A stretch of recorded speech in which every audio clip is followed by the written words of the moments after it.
Singapore গেলাম, সমুদ্র সাইকতে হেতিরা গোসল করে, হাফ প্যান্ট মাত্র 1 ইঞ্চি, হাফ প্যান্ট ডেঞ্জারাসের ভিতরে। আর মানুষ কত ডকরে ভাই, মনে হয় যেন আল্লাহ তাদেরকে চোখটা নিজে হাতে বসাই দিছে।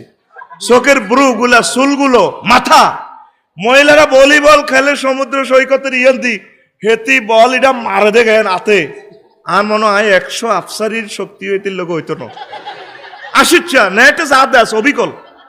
আসলে কথা এগুলো মনে করস তোরা সার্কেস নেটে দেশ না, এটাই বাস্তব ভাবে দেখলাম।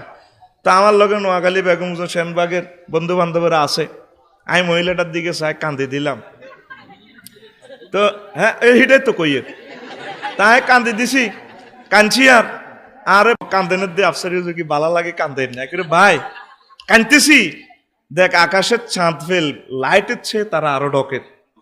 এই মানুষটির আল্লাহ কেমনে রে জাহান নামে জ্বালাইব রে, এই কথাটা চিন্তা করি আমি কাঁদতেছি রে ভাই। মানুষ কত ডকের, সিরিয়ার আম্মাজিরা, মিডিল ইস্টের মানুষ। আমার মনে হয় 18 কোটি মানুষের ডগ যদি বতলিগের ভিতরে বরস বৈচত্তি, ওদের একটা চোখের ছাইনির লোক ডক আসবে না। এটা বহির্বিশ্ব ঘুরার পর বুঝবি আল্লাহ মানুষের কি রূপ দিছে। আল্লাহ